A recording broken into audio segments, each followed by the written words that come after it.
فيها الجنة الجنة الجنة الجنة الله يكرمني فيها الله يكرمني فيها الله يكرمني فيها. Assalamualaikum warahmatullahi wabarakatuh. Waalaikumsalam warahmatullahi wabarakatuh. Ya, kembali bersama kami pemirsa dimanapun Anda berada di program acara Mushola Rahmat, yaitu Corona Komunikasi Ruhani Membawa Berkah. Baik, ada serangkaian pertanyaan-pertanyaan yang sudah mendarat di meja redaksi kami yang akan coba kami hadirkan dan kita jawab untuk diberikan kepada pemirsa yang ada di rumah. Dan saya juga tidak akan sendiri, saya masih bersama narasumber kita, Ustaz Zun Adam MHI. Assalamualaikum Ustaz. Waalaikumsalam warahmatullahi wabarakatuh. Ya, masih lancar puasanya, alhamdulillah. Alhamdulillah. Dan ini sepertinya kita sudah berada di hari yang terakhir ya. Insya Allah beberapa detik lagi kita akan merayakan Idul Fitri. Yang mungkin Idul Fitri kali ini sangat berbeda dengan tahun-tahun yang lalu karena kita berada di pandemi COVID-19. Ya, namun begitu pemirsa, janganlah kecewa apapun yang kita lakukan dan apapun yang Allah berikan. Kita terima dengan ikhlas dan sabar, dan semoga ini memiliki nilai hikmah yang luar biasa. Begitu ya Ustaz ya? Ya. Dan kita akan jawab pertanyaan-pertanyaan sesuai dengan apa yang sudah ada menuju di redaksi kami yang sudah akan sebentar lagi kita akan jawab bersama-sama dengan Ustaz Zunada yang sudah ada di samping saya. Baik Ustaz, ada 1, 2, 3, ada 7 pertanyaan yang kita akan coba jawab. Yang pertama adalah mohon penjelasannya tentang makna Idul Fitri dan penerapannya Ustaz. Yeah. Secara bahasa, Id itu artinya kembali. Fitri itu artinya kembali kepada fitrah. Fitrah itu bagaimana? Fitrah itu artinya kembali kepada agama Allah, agama tauhid. Nah, seperti itu. Ada juga yang memberi makna fitri itu artinya bersih tanpa dosa. Aikal mauludi yuladu alal fitrah, sebagaimana halnya bayi yang baru dilahirkan. Jadi kata fitrah itu sebagaimana sabda Nabi, kullu mauludin yuladu alal fitrah. Setiap bayi yang baru dilahirkan dalam keadaan fitrah. Fitrah itu artinya membawa akidah yang bersih, tidak membawa kemusyrikan, dan juga belum membawa dosa, karena bayi memang belum pernah melakukan dosa. Jadi yang dimaksud seperti itu. Kita semua berharap mudah-mudahan pada saat Idul Fitri nanti, apalagi setelah kita menjalani ibadah puasa di bulan Ramadan, dan puasa itu salah satu fadilahnya man shoma ramadhana imanan wa ihtisaban ghufira lahu ma taqaddama min dhanbi. Siapa yang berpuasa Ramadan atas dasar iman dan mengharap ridha Allah, maka diampuni seluruh dosa-dosanya yang telah lalu. Ya, kita berharap mudah-mudahan semua dosa dan kesalahan kita yang telah lalu diampuni oleh Allah, sehingga seperti bayi yang baru dilahirkan tanpa dosa dan kesalahan. Mudah-mudahan seperti itu Pak Ija. Mudah-mudahan seperti itu. Kemudian pertanyaan yang kedua Ustaz, lalu apa seharusnya umat Islam ini yang harus dilakukan mungkin Ustaz ya pada saat hari raya Idul Fitri dalam kondisi COVID-19 seperti ini? Iya. Jadi yang perlu kita ketahui ada istilah Idul Fitri, ada Idul Fitri. Idul Fitri ya kembali kepada fitrahnya seperti itu tadi. Nah, gitu. Tapi kalau Idul Fitri itu artinya Idul Iftar, balik sarapan. Seperti itu. Karena boleh halal Ya. bersama baik. Karena dianggap sudah halal, segala sesuatunya akhirnya Balas kumat. dendam. Balas dendam seperti itu. Tentu kita tidak berharap seperti itu. Jadi begini, baca Idul Fitri itu ya, dalam kondisi COVID-19 ini apa yang harus kita lakukan dalam beridul fitri? Sebagaimana sudah lumrah setiap tahun baca. Begitu tiba Idul Fitri, malam takbiran, suasananya ramai, kesana kemari ngantar zakat dan lain sebagainya. Mungkin untuk Idul Fitri tahun ini tidak seperti itu, ya. Tetapi tanpa mengurangi amal ibadah kita, ya, mulai dari awal sampai akhir Ramadan tetap kita lakukan, tetapi dengan lokasi yang sangat terbatas. Takbiran tetap kita lakukan, takbiran di malam Idul Fitri itu. Tapi tidak perlu kita beramai-ramai ngarah-arahan takbiran di jalan, itu sudah tidak perlu karena memang kondisinya masih seperti ini. Kemudian kita sementara tidak melaksanakan sholat Idul Fitri di lapangan, karena kalau berkumpul-kumpul di lapangan itu, apalagi di masjid ya, apalagi semuanya datang, tentu tidak terkontrol nanti jaga jaraknya dan lain-lain tidak terkontrol, maka akan lebih bagus untuk tidak melaksanakan sholat Idul Fitri itu lebih dahulu. Kemudian bagaimana dengan unjung-unjung silaturahim dan sebagainya? Untuk sementara kita manfaatkan dengan semaksimal mungkin alat komunikasi atau media sosial yang ada. Sekarang kan umpama keluarga yang jauh kita bisa melakukan video call, bagaimana kabarnya ya. Masih bisa kita gunakan seperti masih itu. Bisa disiasati, juga masih bisa saling mendoakan. Ketika Idul Fitri kan kita saling mendoakan Mbak Eca. Ini yang disalahgunakan oleh masyarakat. Mestinya Idul Fitri itu kalau kita ketemu satu dengan yang lain kan mengucap taqabbalallahu minna wa minkum. Lalu dijawab oleh satunya taqabbal ya karim. Artinya apa? Mendoakan itu. Mudah-mudahan ibadah kita, puasa kita, sholat malam kita diterima dan diridhoi oleh Allah Subhanahu wa taala. Dijawab oleh satunya taqabbal ya karim. Ya mudah-mudahan diterima dan diridhoi oleh Allah yang Maha Mulia. Ini saling mendoakan. Nah, tetapi karena kita tidak bisa bersalaman secara langsung, kita cukup dengan melalui media sosial. Kirim ucapan Idul Fitri, kirim ucapan taqabbalallahu minna wa minkum. Kirim stiker. Stiker, insya Allah nilainya sama di sisi Allah. Bismillah. Justru kalau salaman itu saya rasa bukan doa yang diucapkan umumnya. Cukup salaman aja. Cukup salaman dan yang diucapkan begini, lahir batin. 00 gitu ya. 00. Apanya yang lahir batin, apanya yang 00. Nah, ini yang perlu diluruskan. Tapi karena sudah menjadi tradisi di masyarakat ya gimana lagi ya. Lafadznya berarti yang mestinya itu. Iya, lafadznya yang perlu diluruskan. Jadi yang betul itu mendoakan taqabbalallahu minkum taqabbal ya karim. Selebihnya kalau dia minta maaf dan lain-lain itu butuh bicara empat mata, butuh waktu tersendiri kalau memang dia minta maaf. Iya. Jadi untuk minta maaf itu tidak cukup basa-basi Mbak Eca. Misalnya dengan senyum depannya, mohon maaf kalau ada kesalahan. Padahal dia punya kesalahan berat terhadap dia. Pernah nabrak anaknya, pernah memukul orangnya. Tidak cukup dengan itu. Ternyata tidak dijelaskan segitu banyak. Cukup iya. Mohon maaf. Mohon maaf itu saja. Dalam Islam itu kalau kita minta maaf dari kesalahan, selesaikan dulu hak adami itu, punya hutang bayar, merusak barangnya ganti kan begitu. Kalau memukul minta dikisos baru dia minta maaf. Kalau tidak ya seperti belangkon Mbak Ica. Kelihatan halus ngarepe bendol begini kok. Nah, seperti itu. Betul ya. Ini. Kemudian Ustaz, pemahaman Idul Fitri yang dikatakan bersih dan suci seperti bayi yang baru dilahirkan kembali, itu maksudnya seperti apa? Ya.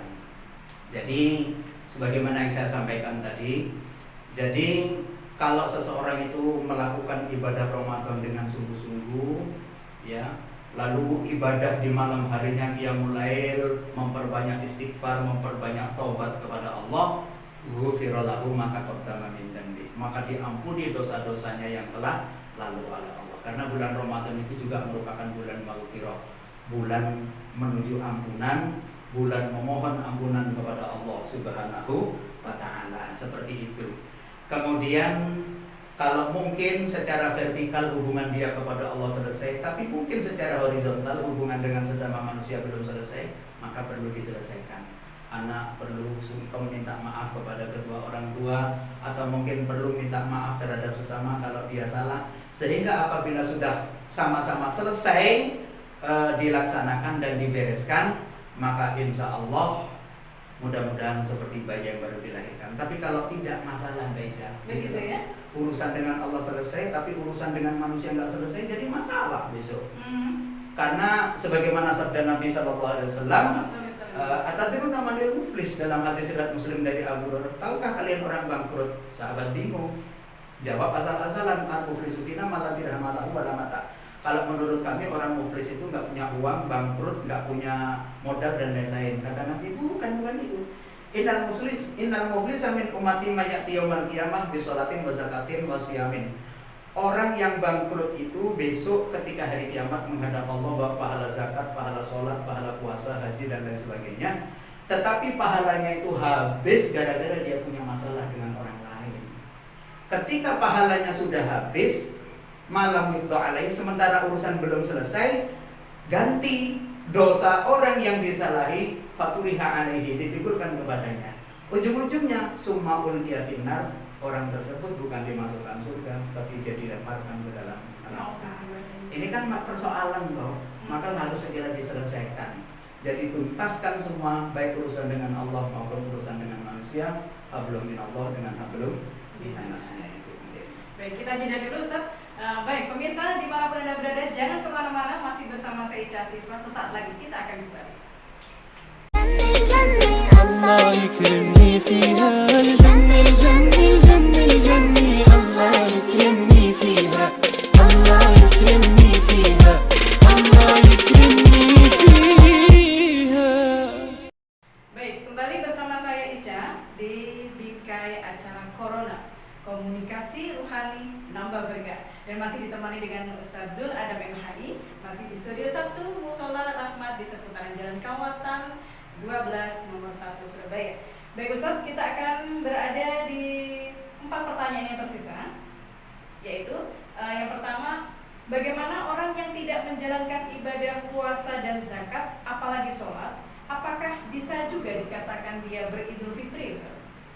Oke. Imam Abu Yazid, seorang pujangga Islam, itu berkata begini, laisal id liman kana labisal jadid wa akalal ladid, innamal id liman kana taqwahu wa ta'atul mutazid. Bukan dikatakan beridul fitri itu karena pakaian yang bagus, makanan yang lezat-lezat, tetapi sesungguhnya yang dikatakan idul fitri itu ialah bagi orang yang keimanan, ketakwaan dan ketaatannya semakin meningkat kepada Allah Subhanahu wa ta'ala. Itulah hakikat Idul Fitri. Nah, itu. Jadi itulah hakikat Idul Fitri itu. Jadi bukan soal pakaian, bukan soal makanan. Bisa saja lah pakaian bagus, makanan enak, dia nggak sholat, dia nggak puasa, tapi ikut-ikutan saja, ya silakanlah untuk meramaikan. Tapi dari pandangan agama, ya, dari kacamata agama, dari terminologi syar'i, maka yang dikatakan beridul fitri itu orang yang keimanan, ketakwaannya, ketaatannya kepada Allah itu bertambah. Allah ngasih pelajaran kepada kita, Mbak Ica. Ya. Pertama, ayat-ayat qauliyah, firman Allah yang terucap. Yang kedua, ayat-ayat kauniyah, fenomena alam. Kalau ayat-ayat qauliyah yang terucap, Al-Quran kan, ya ayyuhalladzina amanu kutiba alaikumusiyam kama kutiba alal ladzina min qablikum la'allakum tattaqun. Hai orang-orang beriman, telah diwajibkan atas kamu berpuasa. Tulisannya kutiba ya. Kutiba itu artinya ditulis. Mengapa kok tidak mujiba atau furido, diwajibkan atau difardukan? Kok kutiba? Karena puasa itu jadi undang-undang Allah. Namanya undang-undang pasti tertulis, Mbak Ica. Makanya kalimatnya kutiba, ditulis. Berarti sudah menjadi undang-undang tetap bagi Allah. Telah diwajibkan atas kalian berpuasa sebagaimana diwajibkan atas orang-orang sebelum kalian. Tujuannya la'allakum tattaqun. Target puasa adalah agar kita menjadi orang bertakwa. Nah, sekarang Allah ngasih pelajaran berupa ayat kauniyah. Ayat kauniyah fenomena alam.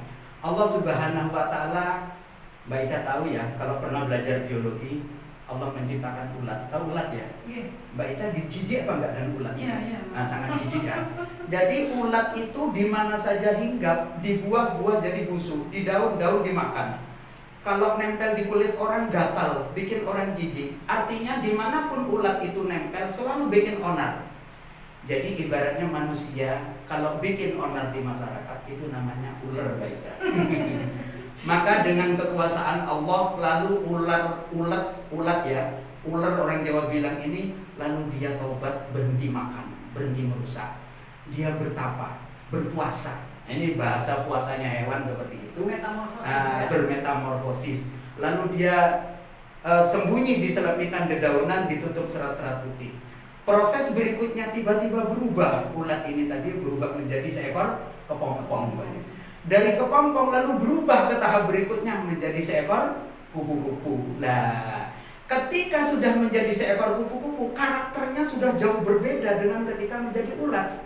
Ketika menjadi ulat bikin onar dan merusak, ketika sudah jadi kupu-kupu, indah dipandang mata, berterbangan ke sana kemari, dia membantu penyerbukan bunga dan lain sebagainya. Menjadi bermanfaat. Apa artinya? Keberhasilan ulat berubah menjadi seekor kupu-kupu menunjukkan kesuksesannya bermetamorfosis. Kegagalan ulat menjadi seekor kupu-kupu menunjukkan kegagalannya bermetamorfosis. Keberhasilan seseorang berubah menjadi orang lebih bertakwa kepada Allah menunjukkan keberhasilannya menempa diri selama bulan Ramadan.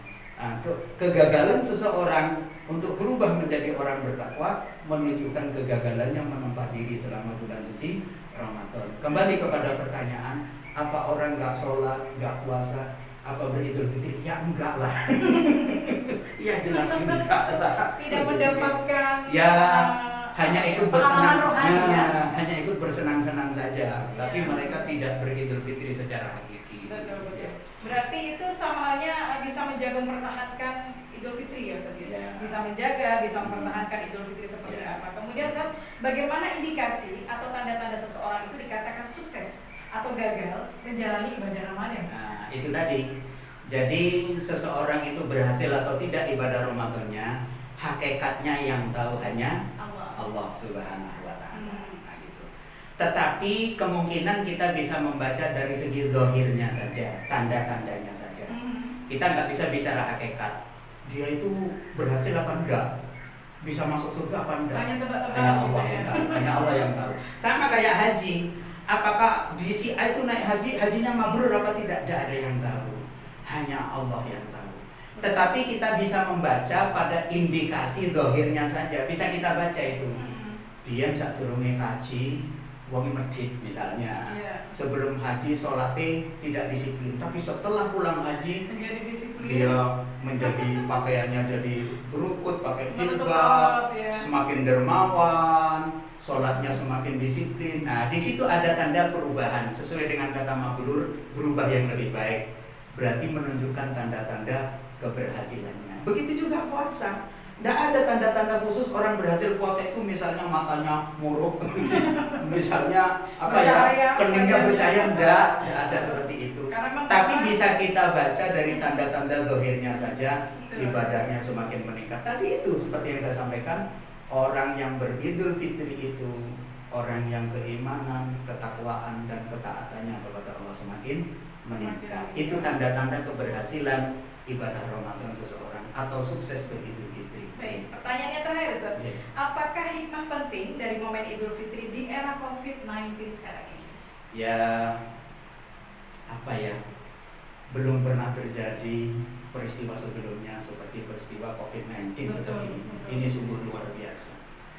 Kalau zaman dulu orang menyebut pagebluk ya, itu hanya wilayah tertentu aja. Tapi ini sudah mendunia ya. Atau bila disebut taun, mungkin taun di bagian wilayah provinsi saja. Tapi ini sudah mengglobal dan mendunia. Kita tidak tahu apa di balik ini semua ya. Jadi inilah peristiwa luar biasa yang kita hadapi pada saat Idul Fitri kali ini. Yang biasanya Idul Fitri itu transportasi sudah ramai, bahkan sampai antri penumpang, arus mudik luar biasa, jalan sampai macet. Tapi untuk kali ini benar-benar peristiwa yang lain daripada yang lain. Dan mungkin ini tidak akan terlupakan sampai kelak oleh anak cucu kita. Ini yang sulit untuk kita lupakan. Kali ini saja peristiwa ini terjadi dalam kaitannya dengan COVID-19 ini ya. Jadi karena kondisi COVID-19 seperti ini, mari kita lakukan apa yang bisa kita lakukan kaitannya dengan ibadah Ramadan maupun beridul fitri, walaupun di tempat dan lokasi yang terbatas, tanpa mengurangi hikmah kita untuk beribadah kepada Allah Subhanahu wa Ta'ala. Terakhir, saya ingin mengucapkan untuk Mbak Ica maupun para pemirsa, taqabbalallahu minna wa minkum. Mudah-mudahan ibadah puasa kita, ibadah Ramadan kita senantiasa diterima. Amin. Dan mendapat ridho dari Allah Subhanahu wa Ta'ala. Amin, amin ya rabbal alamin. Terima kasih Ustaz sudah menemani kita selama bulan Ramadan sampai hingga jelang Syawal saat ini, dan juga kami atas nama seluruh kerabat kerja bertugas dari Mushola Rahmat di seputaran Jalan Kawatan 12 nomor 1 di dapur rekaman Corona Komunikasi Rohani Nambah Berkah. Kami semuanya mengucapkan Selamat Hari Raya Idul Fitri 1441 Hijriah. Mohon maaf lahir dan batin. Insya Allah kita akan bisa jumpa di lain kesempatan. Assalamualaikum warahmatullahi wabarakatuh. Waalaikumsalam warahmatullahi wabarakatuh. الله يكرمني فيها